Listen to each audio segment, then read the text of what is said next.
कहानी की शुरुआत होती है थाईलैंड के एक शांत से गांव नोंग प्राडू में, जहां कुछ जवान लड़के धूल मिट्टी से पूरी तरह सने हुए एक बहुत बड़े बरगद के पेड़ पर चढ़ रहे थे। पेड़ के सामने ऊंची डाली पर एक पवित्र कपड़ा बंधा हुआ था और जो भी उसे सबसे पहले हासिल कर लेगा वही इस मुकाबले का विजेता होगा। लेकिन ये कोई आम मुकाबला नहीं था। जैसे जैसे लड़के ऊपर चढ़ते गए एक दूसरे को नीचे गिराने के लिए धक्का मुक्की लात घूसे सब शुरू हो गए। वो सभी सिर्फ उस पवित्र कपड़े के लिए नहीं बल्कि अपनी ताकत और इज्जत साबित करने के लिए लड़ रहे थे। इसी भीड़ में एक जवान लड़का सबसे अलग नजर आ रहा था। वो बाकी सबसे ज्यादा तेज, फुर्तीला और जिद्दी था। बिना रुके वो एक के बाद एक रुकावट पार करता हुआ पेड़ पर और ऊपर चढ़ता गया। आखिरकार उसने पूरी ताकत लगाकर अपना हाथ आगे बढ़ाया और वो पवित्र कपड़ा खींच लिया। अगले ही पल पूरा गांव खुशी से झूम उठा और लोग जोर जोर से चीख कर उसकी जीत का जश्न मनाने लगे। तब समझ आया कि ये गांव की बहुत पुरानी परंपरा थी। हर साल गांव में उनके प्राचीन भगवान ओंग बाक के सम्मान में एक पवित्र त्योहार मनाया जाता था और पेड़ पर चढ़कर ये खतरनाक मुकाबला उस जश्न का सबसे खास हिस्सा था। इसी जश्न के बीच हम देखते हैं कि एक अनजाना सा चेहरा गांव में लौट आया था। ये है डॉन, जो कभी इसी गांव का रहने वाला था, लेकिन वो कई साल पहले शहर जाकर बस गया। अब डॉन एंटीक चीजों का बिजनेस करता था और उसकी नजर गांव की बेहद कीमती पवित्र चीज पर थी। वो मुखिया के परिवार के पास मौजूद कई सौ साल पुराने पवित्र ताबीज को खरीदना चाहता था, लेकिन मुखिया ने बिना एक भी पल सोचे उसका ऑफर ठुकरा दिया। उसके लिए ये सिर्फ कोई पुरानी चीज नहीं थी जिसे पैसों के लिए बेच दिया जाए। ये उसके पुरखों की निशानी थी, उनकी परंपरा का हिस्सा थी और मुखिया के लिए पैसों में इसकी कोई कीमत नहीं हो सकती। मगर रात होते ही कहानी ने एक नया मोड़ ले लिया और हम पहली बार इस कहानी के असली हीरो टिंग को देखते हैं। टिंग इसी गांव का एक सीधा साधा शांत लड़का था जिसने सालों तक मुई थाई की ट्रेनिंग ली थी। उसके साथ उसका अंकल भी था जो मंदिर का वफादार रक्षक था और वो हर वक्त उस पवित्र जगह की हिफाजत करता। टिंग अपनी ट्रेनिंग में पूरी तरह डूबा हुआ था। तभी उसके मास्टर ने टिंग को मार्शल आर्ट्स का सबसे जरूरी उसूल याद दिलाया, अपनी ताकत का इस्तेमाल समझदारी से करना, कभी भी घमंड या दिखावे के लिए नहीं। फिर टिंग ने अपनी ट्रेनिंग खत्म की और उसका अंकल अकेला मंदिर की तरफ लौट गया। लेकिन उसी रात लालच और मजबूरी में डॉन ने ओंग बाक की मूर्ति का सर चुरा लिया। अगली सुबह पूरे गांव में मातम जैसा माहौल था। हर तरफ लोग रो रहे थे और उनके चेहरों पर डर साफ नजर आ रहा था। सबको लगने लगा कि गांव पर कोई बड़ी मुसीबत टूटने वाली है। मॉन्क ने भी साफ कह दिया कि अगर ओंग बाक को जल्द से जल्द वापस नहीं लाया गया तो गांव में सूखा पड़ जाएगा। अब इस काम के लिए टिंग आगे बढ़ा। उसने वादा किया कि वो किसी भी हाल में ओंग बाक की मूर्ति का सर लेकर आएगा। उसके मास्टर ने भी उसके पक्के इरादे को देखते हुए अपना आशीर्वाद दिया। जाने से पहले उसने टिंग को एक छोटा सा पवित्र ताबीज और जड़ी बूटियों से भरी हुई एक पोटली दी। कहा जाता था कि मुश्किल वक्त में ये जड़ी बूटियां इंसान को ताकत देने में मदद करती हैं। टिंग के रवाना होने के बाद गांव के लोग उसके आसपास इकट्ठा हो गए। हर किसी के चेहरे पर उम्मीद थी। गांव के मुखिया ने भी अपने बेटे हैमलर के नाम पर एक चिट्ठी दी, जो कि कई सालों से शहर में ही रह रहा था। मुखिया को उम्मीद थी कि हैमलर कम से कम टिंग की मदद जरूर करेगा। गाँव के लोग खुद भी ज्यादा अमीर नहीं थे, लेकिन फिर भी हर किसी ने अपनी हैसियत के हिसाब से थोड़े थोड़े पैसे जमा करके टिंग को दे दिए। किसी ने कुछ सिक्के दिए, किसी ने अपनी छोटी सी बचत का हिस्सा। उसके लिए ये पैसा सिर्फ एक सफर का खर्चा नहीं था बल्कि ओंग बाक को वापस लाने की आखिरी उम्मीद थी। इसके बाद हम बैंकॉक शहर में हैमलर को देखते हैं, जो जिंदगी गुजारने के लिए गलत रास्ता चुन चुका था। दिन भर उसका उठना बैठना जुआ, धोखाधड़ी और इलीगल ड्रग्स के धंधे में शामिल लोगों के साथ था। उसके साथ माई नाम की एक जवान लड़की भी थी जो इस काम में उसकी मदद करती। माई का मकसद सिर्फ पैसे कमाना था क्योंकि वो अपनी पढ़ाई का खर्चा खुद उठाना चाहती थी। जल्द ही टिंग भी बैंकॉक पहुंच गया।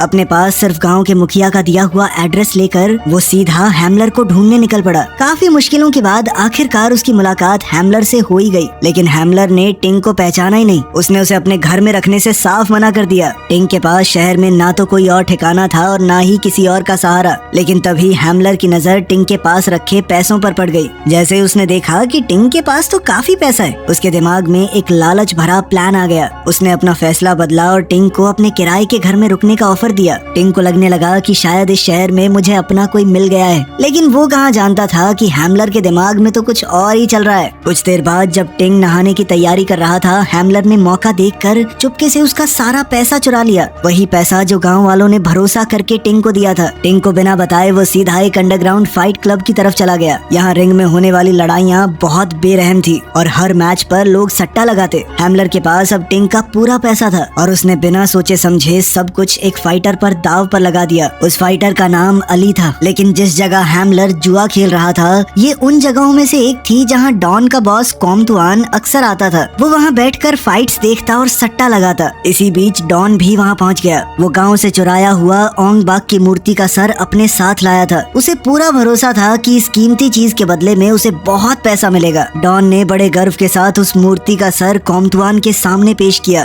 लेकिन कॉमतुआन ने उसे देखकर कुछ खास इंटरेस्ट नहीं दिखाया। उसके लिए वो किसी पवित्र मूर्ति का हिस्सा नहीं बल्कि एक आम सा स्टैचू था। कॉमतुआन के साथ बैठे लोग डॉन की बेइज्जती होती देखकर हंसने लगे। उधर रिंग के पास टिंग भी पहुंच चुका था। उसे अब तक पता चल चुका था कि हैमलर उसके पैसे लेकर यहाँ आया है। अब वो सीधा हैमलर के पास गया और अपने पैसे वापस मांगे, लेकिन हैमलर ने तो पहले ही सारा पैसा अली के ऊपर लगा दिया था और तो और वो बेट भी हार चुका है। अपनी गलती मानने की बजाय हैमलर ने बड़ी बेशर्मी से टिंग को ही कह दिया कि अगर तुझे अपना पैसा वापस चाहिए तो खुद जाके ले ले। ये सुनते ही अपना टिंग रिंग के अंदर पहुंच गया, लेकिन लोगों ने उसे गलती से एक नया चैलेंजर समझ लिया। अगले ही पल पूरी भीड़ जोर जोर से चीखने लगी। अनाउंसर ने भी कह दिया कि ये आया अगला शिकार। टिंग इस बात से मना कर पाता उससे पहले ही फाइट शुरू हो गई, लेकिन सामने वाले फाइटर को शायद अंदाजा भी नहीं था कि वो किसके सामने खड़ा है। टिंग ने सिर्फ एक ही वार किया और अगले ही पल उसका ओपोनेंट जमीन पर जा गिरा। सभी देखने वाले लोग सन्न रह गए। किसी को यकीन ही नहीं हुआ कि एक अनजान लड़के ने इतनी आसानी से मैच खत्म कर दिया। भीड़ में पहले सन्नाटा छाया और फिर हर तरफ शोर मच गया। अनाउंसर भी इस रिजल्ट से हैरान था। उसने टिंग को मैच का विजेता बताकर इनाम की रकम उसके सामने रख दी, लेकिन टिंग को इस इनाम में जरा भी दिलचस्पी नहीं थी। वो यहाँ पर जीतने या पैसा कमाने नहीं आया। उसका मकसद सिर्फ वो पैसे वापस लेना था जो गाँव के लोगों ने उसे दिए थे मूर्ति का सर वापस लाने के लिए। आखिरकार टिंग ने वो चुराया हुआ पैसा वापस हासिल कर लिया। हैमलर की धोखाधड़ी से वो अंदर ही अंदर काफी निराश और गुस्से में था, लेकिन फिर भी उसने वहाँ और कोई हंगामा खड़ा करने की बजाय चुपचाप वहाँ से निकल जाना ही बेहतर समझा।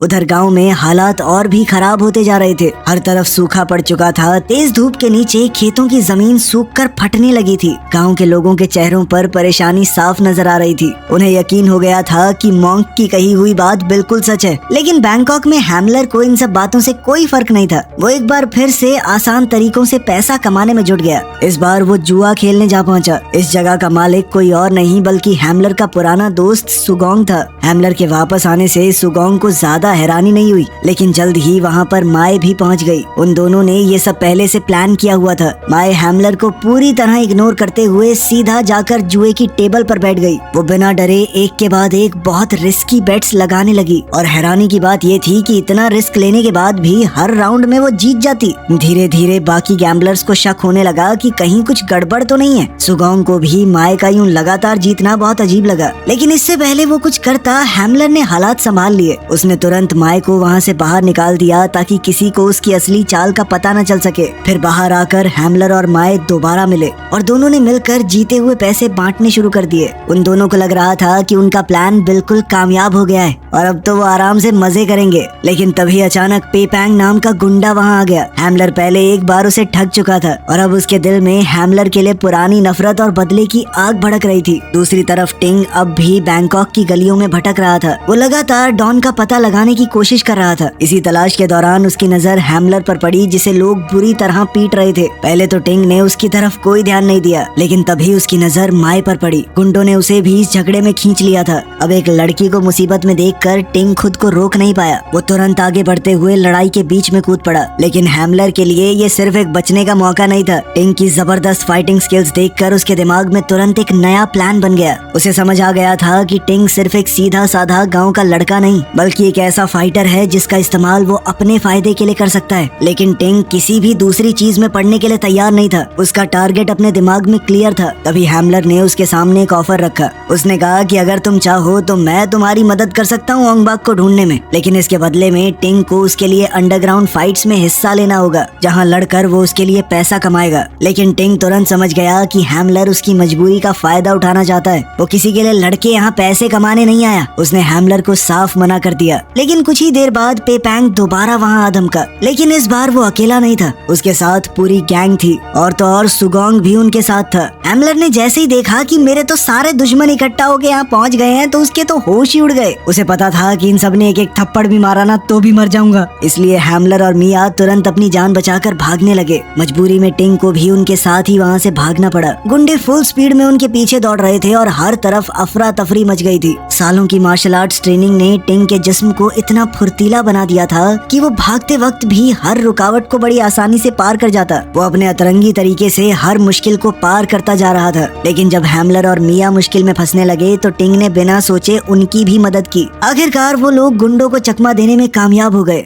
इस घटना के बाद हैमलर को एहसास हुआ कि टिंग ने सच में उसकी जान बचाई है और इस बार उसने सच में टिंग की मदद करने का फैसला किया। वो उसे दोबारा उसी अंडरग्राउंड फाइटिंग एरिना में ले गया जहां अक्सर डॉन भी अपने गैर कानूनी काम के सिलसिले में आता रहता था। लेकिन टिंग के वहां पहुंचते ही कोमतुआन की नजर उस पर पड़ गई। उसे लगा कि ये सीधा साधा लड़का रिंग में अचानक तमाशा दिखा सकता है, इसीलिए उसने चुपके से अनाउंसर को इशारा किया कि टिंग को एक खतरनाक फाइटर के सामने रिंग में उतारे। अब उसके सामने कीबो नाम के एक फाइटर को उतारा गया, लेकिन टिंग को इस सब से कोई मतलब ही नहीं था। वो रिंग की तरफ देखने की बजाय भीड़ में डॉन को ढूंढ रहा था। उसका ध्यान सिर्फ अपने टारगेट पर था। कीबो को टिंग का ये रवैया बिल्कुल पसंद नहीं आया। उसे लगा कि टिंग उसे इग्नोर करते हुए उसकी बेइज्जती कर रहा है, इसलिए कीबो जानबूझकर थाईलैंड और यहाँ के लोगों का मजाक उड़ाने लगा। वो वहाँ काम करने वाली एक लड़की को भी सबके सामने बेइज्जत करने लगा। ये देखकर एरिना में मौजूद लोगों का गुस्सा बढ़ने लगा, लेकिन टिंग अभी भी चुप खड़ा था। तभी भीड़ में से एक आदमी अपने गुस्से को और काबू नहीं कर पाया। अपने देश और मुई थाई की बेइज्जती और ज्यादा बर्दाश्त न करते हुए वो सीधा रिंग में उतर गया। उसने कीबो को रोकने की कोशिश की, लेकिन कीबो ने कुछ ही सेकंडों में उस आदमी को बुरी तरह हरा दिया और रिंग में पटक पटक के मारा। ये देखकर पूरा एरिना सन्न रह गया। अब तो टिंग भी ये सब बर्दाश्त नहीं कर पाया। अब कीबो मजाक उड़ाने लगा कि तुम लोगों का लड़ने का स्टाइल बकवास है एकदम। ये सुनते ही टिंग खुद को रोक नहीं सका। उसके लिए मुई थाई सिर्फ कोई फाइटिंग स्टाइल नहीं था, उसकी पहचान थी, उसकी जिंदगी का हिस्सा था। आखिरकार टिंग उसका सामना करने के लिए उतर ही गया। फाइट शुरू होते ही कीबो ने हमला करने की कोशिश की, लेकिन टिंग ने अपनी रफ्तार और स्किल्स से उसके हर एक हमले का जवाब दिया। उसके मुक्के और लात इतने तेज थे कि कीबो को संभलने तक का मौका नहीं मिला। कुछ ही पलों में टिंग ने उसके घमंड को पूरी तरह तोड़ दिया। एरिना में मौजूद भीड़ जोर जोर से चिल्लाने लगी। किसी को यकीन ही नहीं हो रहा था कि जिस फाइटर ने अभी कुछ सेकंड पहले एक आदमी को इतनी आसानी से हरा दिया था,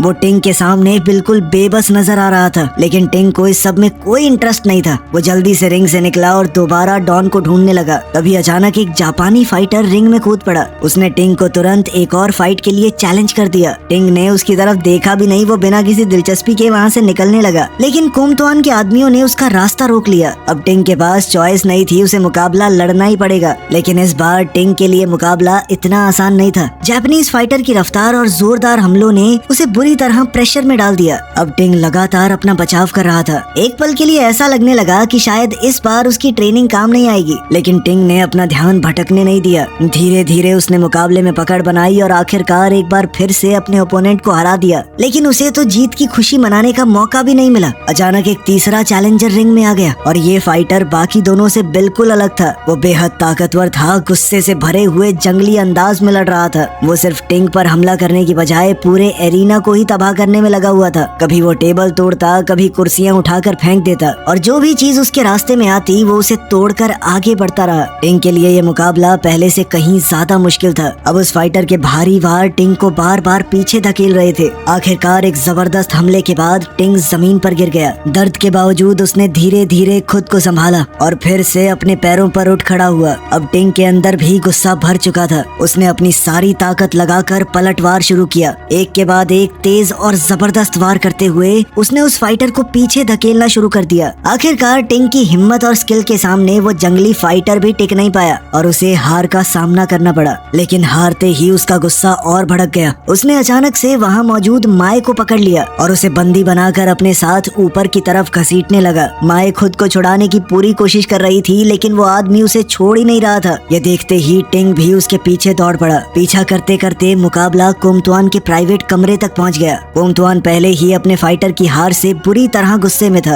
अपने आदमियों को इतनी बुरी तरह हारते हुए देखकर उसने गुस्से में एक चाकू उसके हाथ में पकड़ा दिया और हुक्म दिया कि किसी भी तरह टिंग को मार दिया जाए। लेकिन टिंग इतनी आसानी से हारने वाला नहीं था। दोनों के बीच एक बार फिर से जबरदस्त फाइट शुरू हो गई। टिंग ने अपनी रफ्तार और फाइटिंग स्किल्स का इस्तेमाल करते हुए अपने ओपोनेंट के हर हमले का जवाब दिया। आखिरकार मौका मिलते ही उसने अपना सबसे जबरदस्त हमला किया। हवा में उछलते हुए उसने अपना घुटना सामने वाले के शरीर पर दे मारा। जबरदस्त धक्के के साथ वो फाइटर ऊपर वाले फ्लोर से नीचे जा गिरा। एक पल के लिए पूरा एरिना बिल्कुल शांत हो गया। फिर अगले ही पल सब लोग टिंग के सपोर्ट में चीखने लगे। लोगों ने तो उसके ऊपर सिक्के बरसाने शुरू कर दिए। कुछ देर बाद उन्हीं सिक्कों से टिंग और उसके साथियों ने आराम से बैठ के खाना खाया। फिर वो हैमलर के साथ अपने खस्ता हालत वाले रेंटेड रूम में लौट आया। लेकिन घर पहुंचते ही उसका सामना मकान मालिक से हो गया। मकान मालिक कई महीनों से हैमलर के किराए का इंतजार कर रहा था और अब उसने सीधा कहा कि पैसे देने पड़ेंगे। अब हैमलर के पास देने के लिए फूटी कौड़ी नहीं थी। ये देखकर टिंग ने बिना किसी हिचक के वो अंगूठी निकाल दी जो गाँव वालों ने उसे दी थी। उसने सिक्योरिटी के तौर पर लैंडलॉर्ड को वो दे दी ताकि अभी के लिए उनके सर पे छत तो रहे। टिंग ने ये सब ज्यादा सोच के नहीं किया था, लेकिन उसकी ये हरकत हैमलर के दिल को छू गई थी। जिस लड़के को उसने शहर में आते ही ठग लिया था,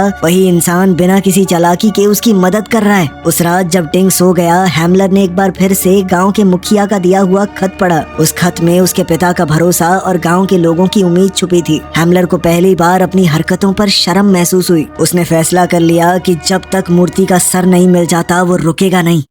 फिर अगली सुबह हैमलर टिंग को लेकर डॉन के अपार्टमेंट की तरफ निकल पड़ा। वहाँ पहुँचते ही उन्हें अंदर से जोर जोर की आवाजें सुनाई देने लगी। अपार्टमेंट के अंदर ड्रग्स और शराब से भरी एक पार्टी चल रही थी। दरवाजा खुलते ही टिंग जल्दी से अंदर घुस गया और सीधा डॉन पर हमला कर दिया। डॉन को संभलने का मौका ही नहीं मिला और टिंग ने उसे जमीन पर गिरा लिया। लेकिन तभी दोनों की नजर कमरे के एक कोने में पड़ी। वहाँ एक लड़की बेहोश हालत में पड़ी थी। वो ड्रग्स के ओवरडोज का शिकार हो चुकी थी। उसे देखकर पूरा माहौल ही बदल गया। टिंग का ध्यान डॉन से हटकर उस लड़की की तरफ चला गया और डॉन इसी मौके का फायदा उठाकर तुरंत वहाँ से भाग निकला। अब डॉन सीधा बाहर खड़े एक टुक टुक में कूदा और ड्राइवर से कहा कि बिना रुके गाड़ी भगाता रहे। साथ ही उसने अपने आदमियों से कहा था कि टिंग को रोक के रखना। लेकिन हैमलर भी अब टिंग को अकेला नहीं छोड़ने वाला था। वो तुरंत एक दूसरे टुक टुक पर चढ़ा और टिंग के साथ डॉन के पीछे निकल पड़ा। अगले ही पल बैंकॉक की सड़कों पर चूहे बिल्ली का खेल शुरू हो गया। आगे डॉन टुक टुक में बैठा हुआ फुल स्पीड में भाग रहा था और पीछे टिंग और हैमलर उसका पीछा कर रहे थे। ट्रैफिक भीड़ और तंग गलियों के बीच में दोनों किसी भी तरह डॉन तक पहुंचना चाहते थे। आखिरकार वो डॉन को घेरने में कामयाब हो गए, लेकिन डॉन एक बार फिर उनके हाथ से फिसल गया। साथ ही उसने अपने गुंडे वहां पर छोड़ रखे थे और जब दोनों उन गुंडों से उलझ गए तो डॉन को एक बार फिर से भागने का मौका मिल गया। इस जबरदस्त लड़ाई के बीच मुक्के चल रहे थे, गाड़ियां आपस में टकरा रही थी, लेकिन टिंग बिना रुके हर रुकावट को पार करते हुए लगातार लड़ता रहा। आखिरकार टिंग डॉन के बहुत करीब पहुंच गया, जबकि डॉन को लग रहा था कि अब तो वो बच निकला है। लेकिन इस पागल गाँव वाले को आता देखकर वो दोबारा से भागा। इस बार वो अपने टुक टुक को लेकर सीधा नदी के किनारे बने घाट की तरफ भागा, जबकि टिंग जान बचाने के लिए उसके टुक टुक की छत से चिपका हुआ था। आखिरकार भागते भागते दोनों नदी के किनारे पहुंच गए और अफरा तफरी के बीच पानी में जा गिरे। पानी के अंदर टिंग ने डॉन को पकड़ लिया, लेकिन तभी उसकी नजर एक ऐसी चीज पर पड़ी जिसे देखकर वो भी हैरान रह गया। पानी की सतह के नीचे बेशकीमती मूर्तियों का एक बड़ा खजाना छुपा हुआ था, जिन्हें चुराकर गैर कानूनी बिजनेस के लिए यहाँ पर छुपा कर रखा गया था। ये राज सामने आते ही सरकार ने तुरंत सारे चुराए गए आर्टिफैक्ट्स को अपने कब्जे में लेकर उन्हें सुरक्षित कर लिया, ताकि देश की ये कीमती विरासत दोबारा किसी गलत हाथ में न चली जाए। लेकिन अब इससे कोमतुआन का सारा बिजनेस ठप हो चुका था। डॉन पहले ही एक बार उसके लिए नाकामी का कारण बन चुका था। उसने डॉन को जलील करते हुए कहा कि क्या जरूरत थी वो मूर्ति का सर चुराने की। तेरी एक गलती की वजह से पूरी कंपनी को भारी नुकसान उठाना पड़ा। अगली सुबह माय और हैमलर सड़क के किनारे मौजूद थे। तभी अचानक कुछ लोगों ने उन दोनों को अगवा कर लिया और सीधा बॉस के सामने ले गए। वहाँ बॉस ने उनके सामने एक शर्त रखी। उसने कहा कि अगर टिंग मेरे सबसे भरोसेमंद फाइटर सैम के साथ मुकाबला करेगा